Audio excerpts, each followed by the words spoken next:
বিসমিল্লাহির রহমানির রহিম।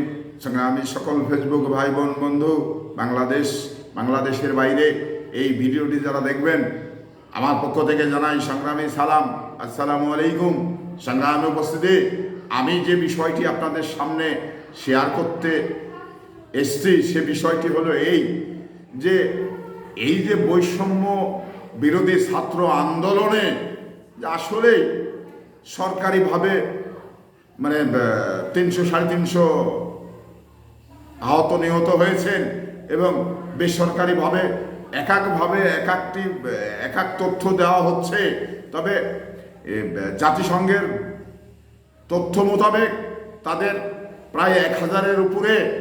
তো আমি যেটা 650-র উপরে, তো সেই জায়গা থেকে আমি যে কথাটি বলি সেটা হলো যে নিহত যদি 650 হয়ে থাকে, তাহলে আজকে এই যে স্বাস্থ্য উপদেষ্টা যে কথাটি বললেন গতকালকে, যে এই আনুমানিক 400 বৈষম্য বিরোধী ছাত্র তারা দৃষ্টিশক্তি হারিয়ে ফেলেছেন বিভিন্নভাবে, স্যাররা গুলি লেগে বিভিন্নভাবে আঘাতে।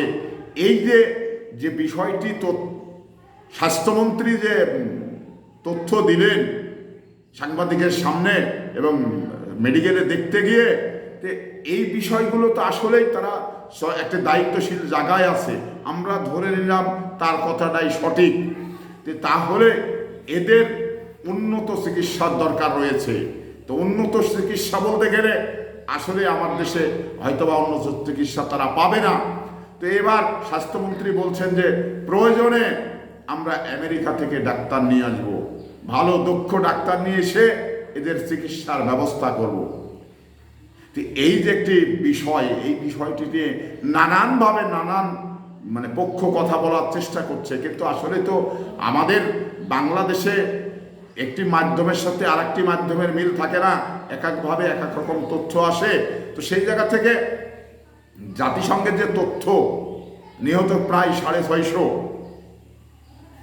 আহত আরো অনেক, অনেকের ভিতরেই দেখা যাচ্ছে যে এই শুধু 400 মানুষই, 400 এই যে বৈষম্য বিরোধী যে ছাত্র আন্দোলনে বিভিন্ন মানুষ, তাতে ছাত্র আছে, দোকানদার আছে, সাংবাদিক আছে, আপনার সাধারণ মানুষ পথচারী রয়েছেন। এই যে বিভিন্নভাবে এই লোকগুলো যে আজকে দৃষ্টিশক্তি হারিয়ে ফেলেছে, যারা নিহত হয়েছেন তারা তো নিহত হয়েছেন, তারা তো আর দুনিয়াতে কখনো ফিরে আসবে না। কিন্তু এই মানুষগুলোর যে যারা দুনিয়াতে বেঁচে আছে, চোখ এমন একটি রত্ন যা ছাড়া এক ধাপ মানুষ চলতে পারে না নিজের সাহায্যে।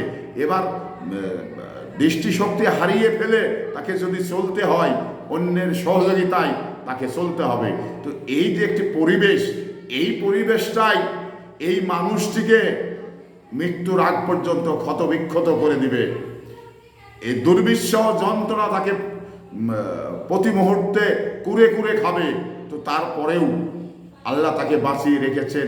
তো সেই অবস্থায় তাদের মানবতার জীবনযাপন করতে হবে। তো এটা রাষ্ট্রীয়ভাবে যদি তাদের কিছুটা পৃষ্ঠপোষকতা করা যায়, তাদের পুনর্বাসন জন্যে কিছু করা যায়, সেটা আমার মনে হয় যেটা করা প্রয়োজন রয়েছে।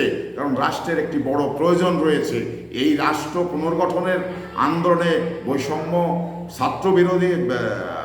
বৈষম্য বিরোধী ছাত্রদের আন্দোলনে যে তারা দৃষ্টিশক্তি হারিয়ে ফেলেছে, তো সেই ক্ষেত্রে রাষ্ট্রের একটি কিছু প্রয়োজন, রাষ্ট্রের একটি দায়িত্ব রয়েছে।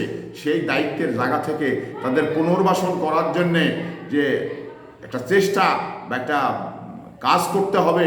এটা আগামী প্রজন্ম এমন একটি বিষয়, এদিকে লক্ষ্য করলে বুঝতে পারবে যে না, রাষ্ট্র কাউকে অবহেলা করে না, রাষ্ট্র কাউকে দূরে সরিয়ে দেয় না। এর একটা দৃষ্টান্ত স্থাপন করতে হবে।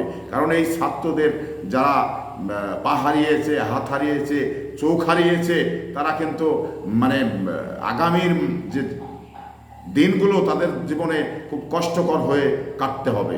তো সেই কষ্ট লাঘবের জন্যে যদি রাষ্ট্র একটি চেষ্টা করে, রাষ্ট্র মনে করে, তাহলে সেই ক্ষেত্রে তাদের জন্য একটু সহজভাবে এই দিন যাপন করা একটু সহজ হবে। তো সেই ক্ষেত্রে আমি রাষ্ট্রকে যে বিনীতভাবে অনুরোধ করি, কারণ রাষ্ট্র সব সব মানুষের কল্যাণে কাজ করে।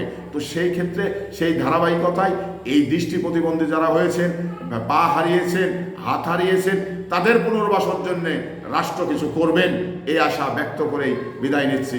আসসালামু আলাইকুম।